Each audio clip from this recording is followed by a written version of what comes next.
This is RTV6 News at 11, working for you. There are a lot of teachers and a lot of school systems that have invited their legislators in and said, hey, come spend the day in my class so you can see what's really going on.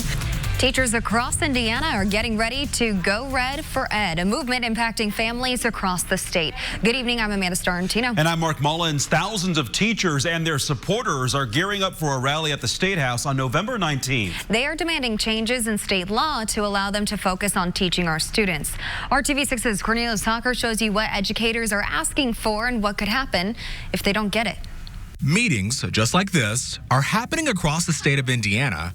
Teachers getting ready to head to the State House to go red for Ed. The issues we're facing are teacher shortage. We don't have enough people going into education, and we have people exiting early. Ben Yoder, an orchestra director at Hamilton Southeastern Schools, explains one reason for those issues. There's a relicensure requirement when teachers renew their licenses, and this was just put in place last year, this additional thing where it's a 15-hour externship that you're doing with a local business, and it's supposed to help us focus on what the workforce needs. Ben says the requirement is just another burden placed on teachers.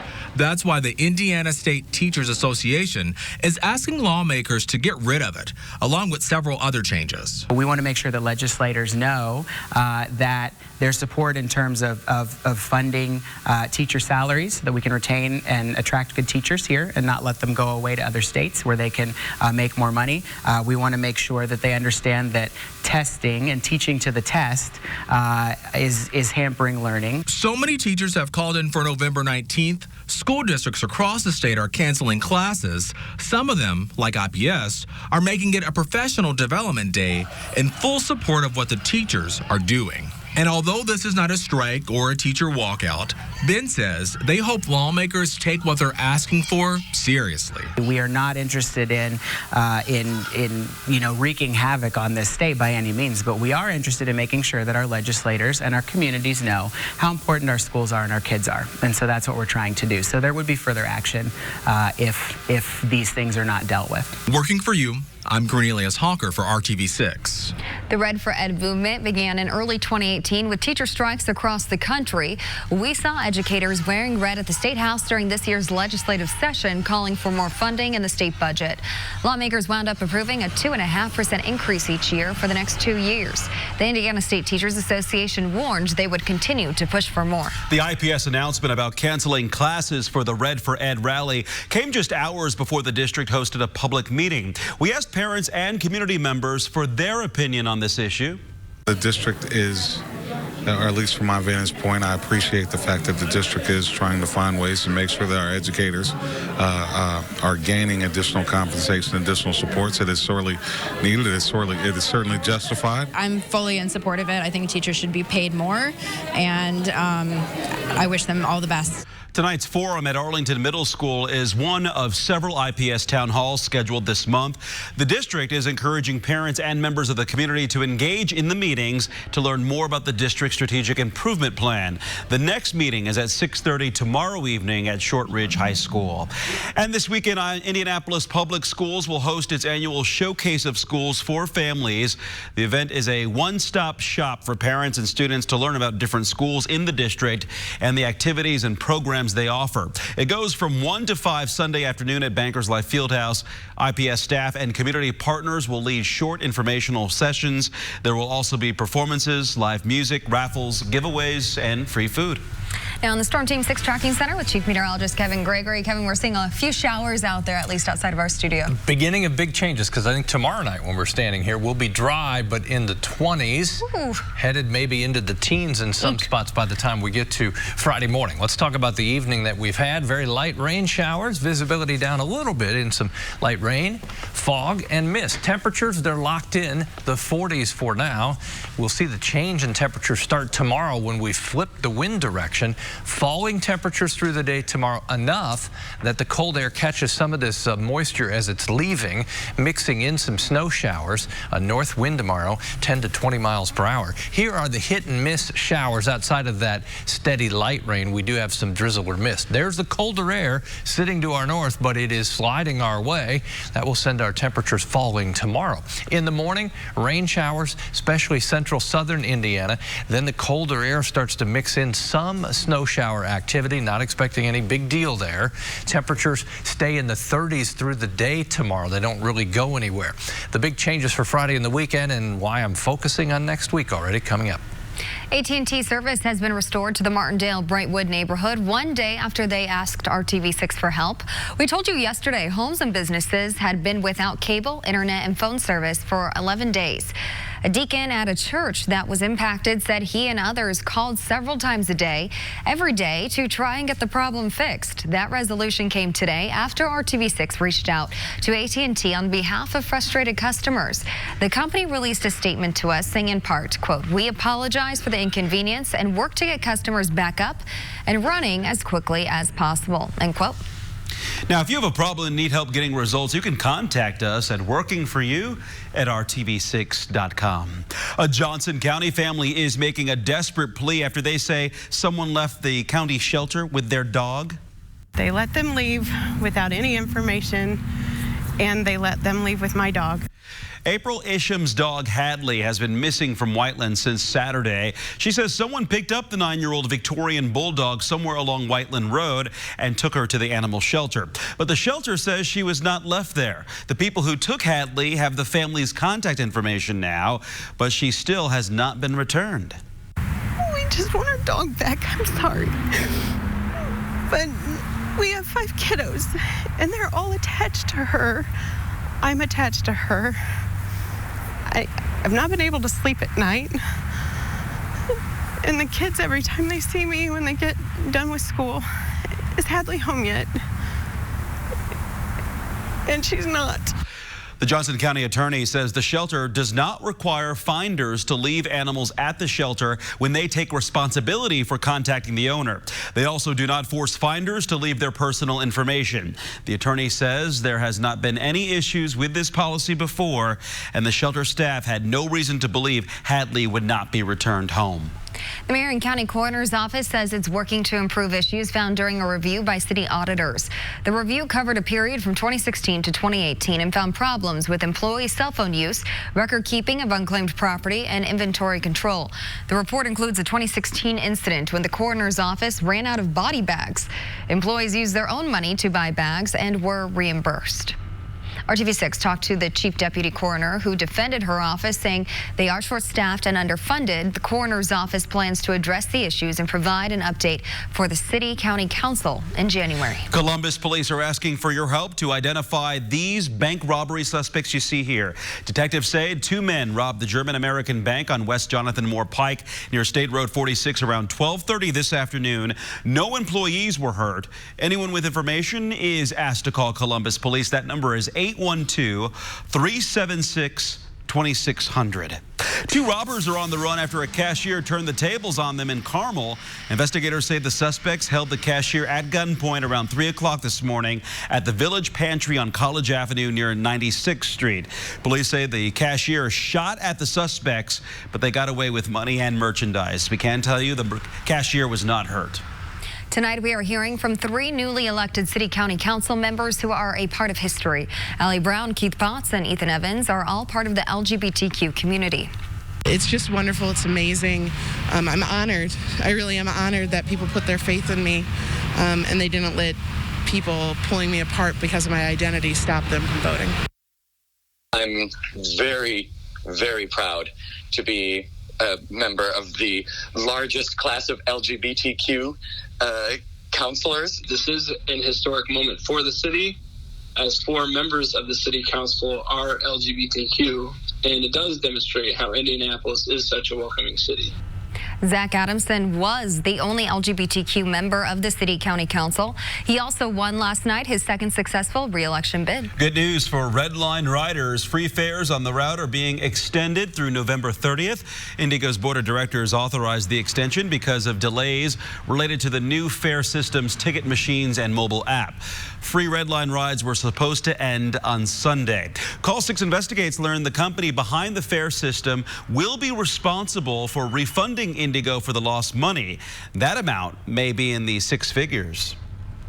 Next, students make their voices heard after a Purdue student says he was denied cold medicine at a local drugstore.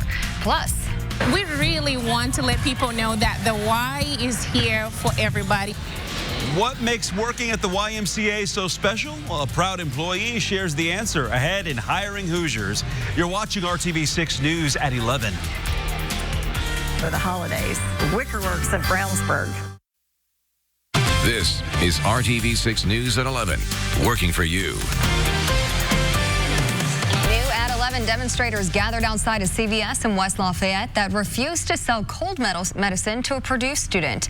The university school newspaper, The Exponent, shared these pictures with us. Jose Guzman Payano shared his story with RTV6 on Saturday, saying the store clerk would not accept his Puerto Rican driver's license as valid ID.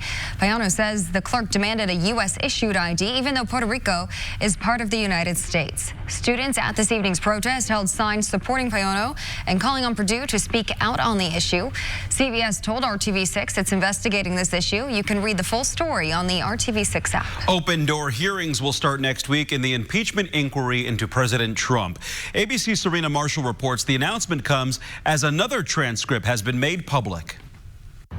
It's now a case for the American public. Those open hearings will be an opportunity for the American people to evaluate the witnesses for themselves, but also to learn firsthand about the facts of the president's misconduct. The impeachment inquiry entering the open hearing phase, beginning with William Taylor, the top American diplomat in Ukraine. He's the official who texted, "I think it's crazy to withhold security assistance for help with a political campaign." And according to his closed-door testimony released Wednesday, he said it was his clear understanding that Ukraine would not receive nearly $400 million in key military aid until they agreed to investigate the president's political rivals. Taylor, a career diplomat and Vietnam veteran, has largely avoided the president's ire. But for former U.S. Ambassador to Ukraine, Marie Yovanovitch, that hasn't been the case. And she's being brought back to testify publicly next Friday. Yovanovitch previously told lawmakers she had to combat a shadow campaign to oust her, led by President Trump's personal attorney, Rudy Giuliani, and that she felt threatened after learning Trump told the Ukrainian president she was bad news and was going to go through some things. Republicans maintain there's nothing new nor problematic, and now admitting there are perfectly appropriate quid pro quos, and there are inappropriate quid pro quos. Closed-door depositions have continued on Capitol Hill this week, even as the administration have ordered officials to not comply with congressional subpoenas. But the White House now adding a communications team to respond to the impeachment inquiry. Serena Marshall, ABC News, Washington. Today, IMPD took time to honor the men and women who serve and protect Indianapolis. The department hosted its annual year-end honors program at the downtown library. Officer Eric Rosenbaum was one of dozens of officers recognized. He received a Purple Heart and a Medal of Valor after being shot while on duty in May. Rain showers central Indiana, they're not widespread, they're light, and they're likely to continue and be with you when you wake up in the morning. 7 a.m., there's the rain shower activity. What changes as our temperatures are falling tomorrow, the cold air catches the northern fringe of this. You'll see the blues start to show up. That's where we'll see some bursts of snow showers on the back edge of this, sliding south and east. This is 10 a.m., go to 1 o'clock in the afternoon.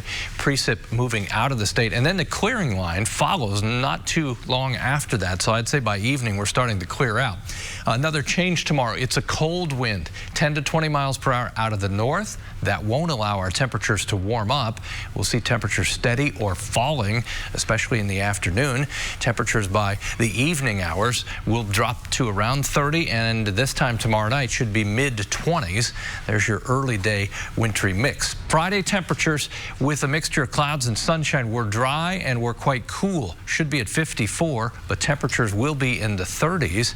Friday night football dry. Light wind, partly cloudy sky. Temperature falls into the 20s during the game. As we go to the weekend, Saturday and Sunday, a little break. It's temporary, it's brief, it won't last all that long, and then temperatures really fall early next week. The wind gust on Saturday a little stronger, 20 miles per hour or stronger, 44 the afternoon temperature.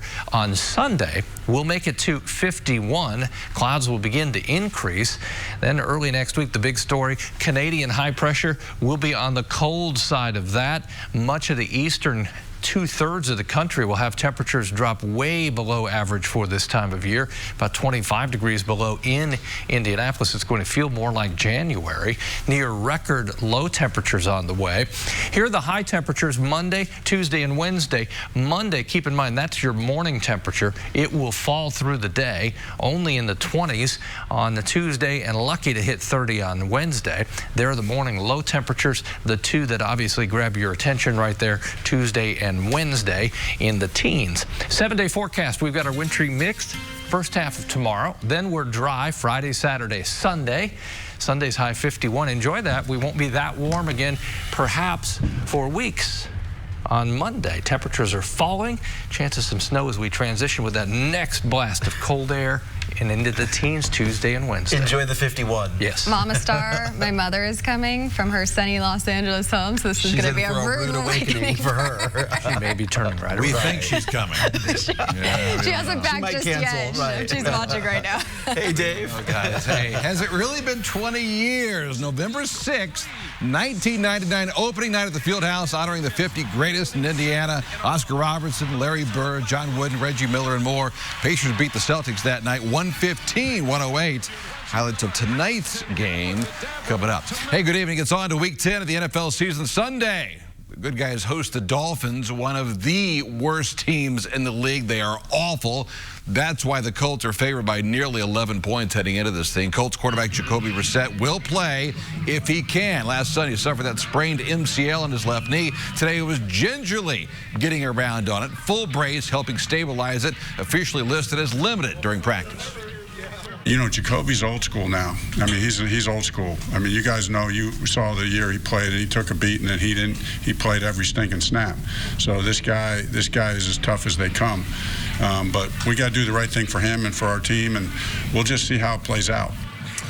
Brownsburg's football team, the subject of tonight's Sports Extra Spotlight, going for just their second sectional title since 1985 this Friday, up now on my Facebook page. Busy night of hoops. Season opener, 23rd ranked Purdue. Matt Painter beginning yet another season for the Boilers, and former producer Link Darter on the other side, coaching Green Bay.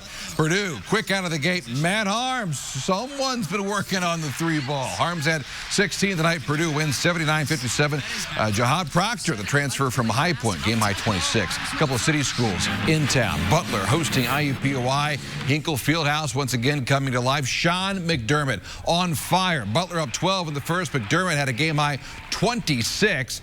Dogs up 10 at the break. Khalif Battle, one of his two steals, finished with 11 points in the flush.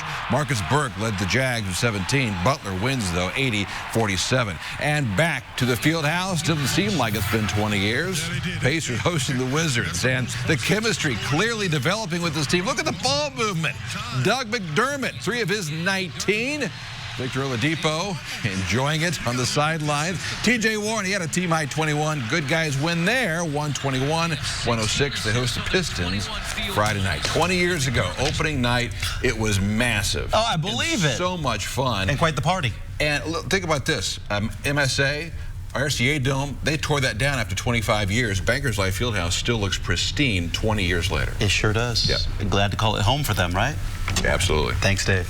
Well, coming up, many industries are taking steps to close the gender gap. Hear why one woman says she's on a level playing field in the carpentry trade. Easy Boy Furniture Galleries. Live life comfortably. Tonight in Hiring Hoosiers, Women Wanted. This week we've been highlighting industries that are looking to recruit more women. Beth Beckdahl is CEO of Agrinovis, a nonprofit economic development group that focuses on advancing the ways agriculture and technology are converging here in Indiana. So during last week's FFA convention, Beth told me how different her industry is today compared to when she was just starting out and was often the only woman in the room. Ag used to not be for women, and I can even say from my own professional experience entirely in agriculture, it's nice to now be in rooms where I see a lot more ladies who kind of look like me. I've been in a lot of rooms over my career where I was kind of, the only female, the only woman in the room. But as you look at FFA, as you look at colleges of agriculture, as you look at emerging career opportunities, there are an incredible number of women who are finding their home, I think, in agriculture. I think there's a mission-driven calling to food and agriculture that often I can just say is sort of suits our personalities a little bit.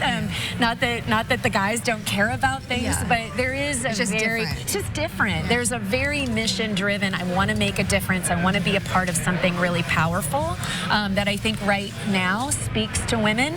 I think all of the efforts that so many industries are going through to get women involved in tech totally applies to agriculture. Just this week, I was in Detroit for a Forbes Under 30 Summit, and I moderated a panel with 3 women-led ag tech startups. Incredible to see them out raising money, looking for venture capital, managing a business, building teams, and growing these really successful agricultural companies. So the pendulum is shifting, and it's a really good sign ahead for opportunities, I think, for women in this space. Well, there's also a need for women interested in trades like carpentry and millwrights.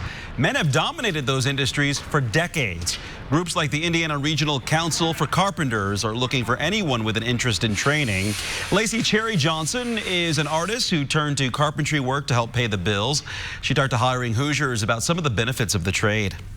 With the union, everybody gets paid the same, and the work is the same, and you feel like you're on par with the men. But the male-female thing will only change if women who are interested in hands-on work join, and then it won't be such an imbalance. The average salary for a carpenter is $63,000 and up. For more information, go to hiringhoosiers.com to connect with the Indiana Regional Council of Carpenters. If you're looking to work for an organization that also serves the community, the YMCA's Hiring Hoosiers. The Y hosted a job fair tonight at all 12 locations in the greater Indianapolis area. There are a variety of positions available, from member services to instructors to maintenance and more. The Y offers some unique benefits like a complimentary membership, hundreds of free exercise classes, and free childcare services. Those are just some of the reasons Evelyn Ferguson says she loves working at the YMCA. I love working at the Y because of the flexibility that it offers me as a mother of 3, and also it allows me to bring my authenticity, my personality to my position. And one of the reasons that I really fell in love with working at the Y is the service. I believe in our mission statement. I believe in the work that we do to serve our communities. If you missed the job fair this evening, you can check out available positions and apply anytime online. We posted a link in the career resources section of our website, hiringhoosiers.com. We'll be right back.